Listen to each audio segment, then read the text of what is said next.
Okay. Thank you very much, everybody. Well, thank you very, very much.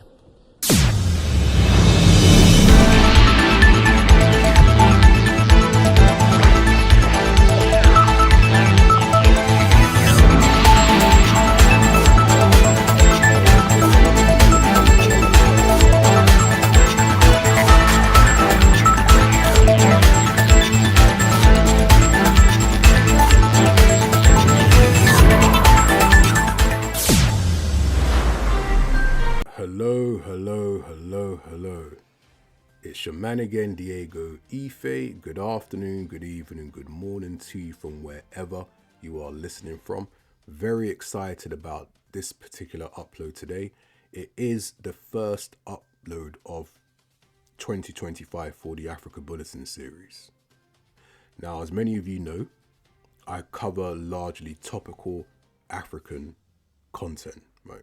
Topical news coming out of the continent, whether that's to do with politics, the state of society, stability, economic opportunity, so on and so forth. I also look at geopolitical developments because naturally they're going to affect the lives of at least myself and others in the diaspora and also those on the continent, but to what extent? You know, it's something that's going to be addressed over time, and the goal is to make such information as easily accessible as possible. To that end, feel free to drop comments, feedback. They're all appreciated, and I always endeavor to respond to any and every comment. Your feedback is always much appreciated. So, without further ado, this upload is a geopolitical special looking at the emergence of Trump in recent times and what it might mean. Now, I have some thoughts over it. I would say in the last 4 months-ish, either side of that, many people have been conjecturing about what to expect. Some of it is not entirely speculative. There's reasons why people have certain ideas, but then there's others which are speculative, right? We are moving into a more multipolar world where the US are not necessarily the policemen of society, but unsurprisingly, they will have a major say, one way or another, in global affairs. So what comes to mind is the front cover of the Foreign Affairs publication for the months of January and February. Helps to really set the context for what we can expect with Trump, and ultimately these are going to be a series of journeys as we make sense of it. The title on the publication is The Strange Triumph of a Broken America. And I mean, really, what makes it strange? Something that I've wondered, because it is a thought-provocative title to run. In her article titled, Will Trump Change the World?, Margaret Macmillan notes that historians are always a little skeptical about trying to predict future events just because it's very difficult to identify what can happen if you don't allow for certain conditions. So you might predict someone's going to have a good day at work, but if they don't leave the house, then they might have a good day in their house, but maybe there are certain experiences they may have missed out on. So of course, the good day in that context requires them to leave.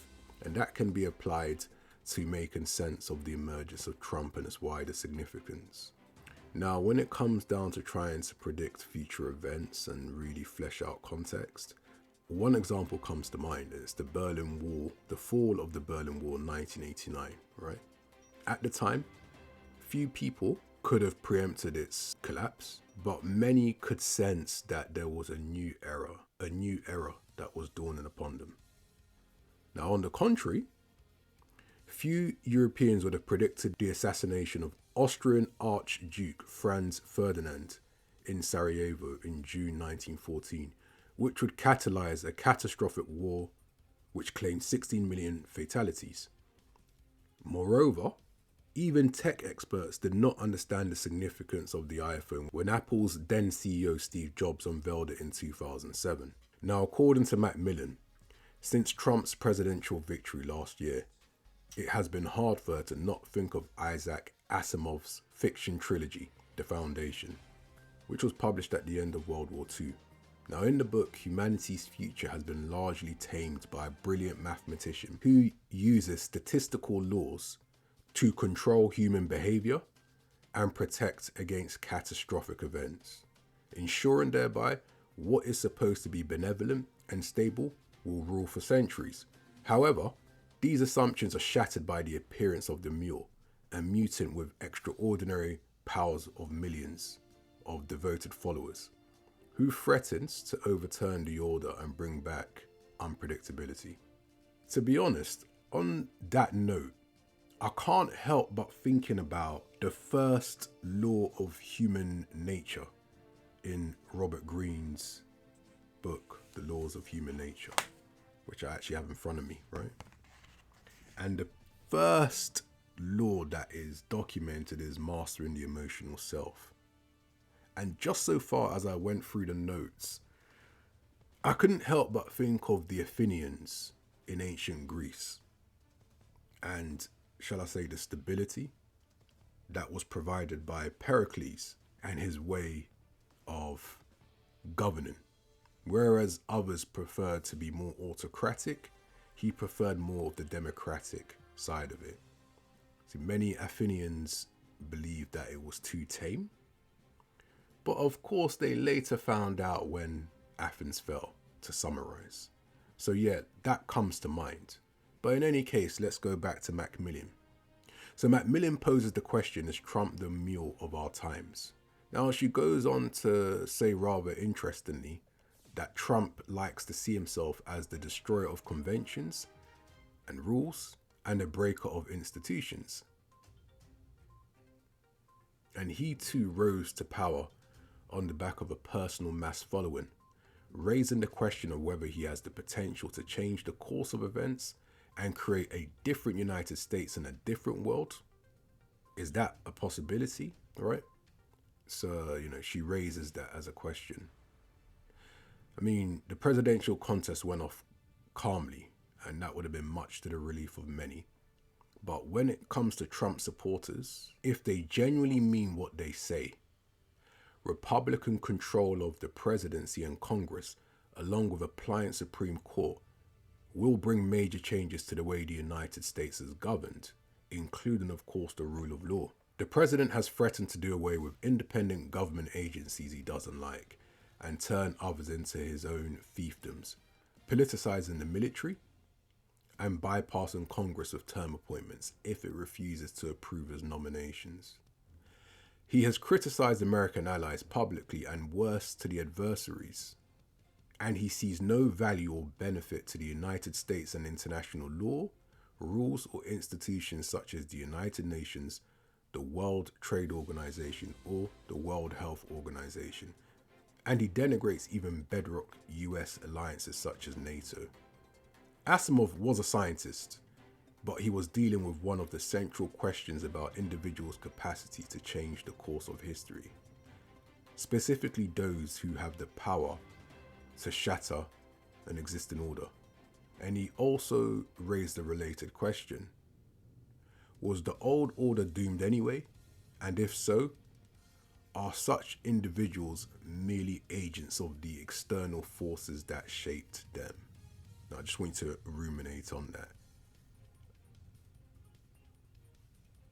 I mean, according to Macmillan, the answer may lie somewhere in the middle. It is unlikely that, for example, the young Napoleon Bonaparte, from a modest background, would have been able to rise to power without the upheavals of the French Revolution of 1789. Russian President Vladimir Putin might not have been able to seize the levers of power had the nascent political system of post-Soviet Russia been more established. Like Chinese President Xi Jinping, he has built a highly personal rule, reshaping his powerful country around himself and bringing about major shifts in the global order. As observers try to gauge what the second Trump presidency will mean for the United States and the world, a more important question may be how well American democracy and the international order can withstand the stress. In the face of the Great Depression, the democratic systems of the United Kingdom and the United States proved resilient, But those of Germany and Japan collapsed, and the world descended into the worst military conflict of the modern era. In the United States today, the roots of its democracy run deep, and the dispersal of power between the federal government and the states limit what any one administration can do. But the experience of the past are reminders that the strength of institutions can be very hard to assess before they are directly changed. And that holds true for the international order as well. Although today's order appears to be stronger and more resilient than its 1930s counterpart, in recent years norms that have long been considered inviolable have been flouted. As of now, it is unclear whether Trump will be able to achieve his often stated goal of massive change to usher in a new age, or will he find himself constrained by existing laws and structures of government, by the political opposition at home or by others abroad. What ultimately happens is likely to depend as much on the balance of forces around him as on his own use of power. What ultimately happens is likely to depend as much on the balance of forces around him as on his own use of power. Now, I laughed when I saw a particular subtitle, right? Which is the Delusions of Rupture. Political scientists are generally wary of studying individual actors, preferring to focus on what can be counted and aggregated. Their literature on leaders and leadership is sparse, and this is perhaps surprisingly so, given how much attention and public debate there is over motivations and probable actions of those occupying the reins of power today. Historians, by contrast, have found it easier to write about key figures, as for example Ian Kershaw did in his masterful biography of Adolf Hitler, and Stephen Kotkin in his of Joseph Stalin. Yet historians are constantly aware of the challenge of finding the right balance between individuals and the social and political forces around them. Of course, all leaders are products of their time, whether in their ideas and values or in their assumptions about how the world works. Yet those who possess exceptional power, whether political, ideological, or financial, can use it to take their societies and sometimes larger parts of humanity down one road rather than another. The experiences leaders bring with them will affect the ways in which they look at the world and the decisions they make. Putin was humiliated at the end of the Cold War when, as a young intelligence officer in East Germany, he went from being a representative of the Soviet Empire to someone who barely had enough to live on. He witnessed firsthand the collapse of the Soviet Union, as its subject states, such as Ukraine, seized the opportunity for independence. Traumatic events that doubtless fed his obsession with gaining back what he sees as lost Russian territory and making Russia great again. Personality counts too.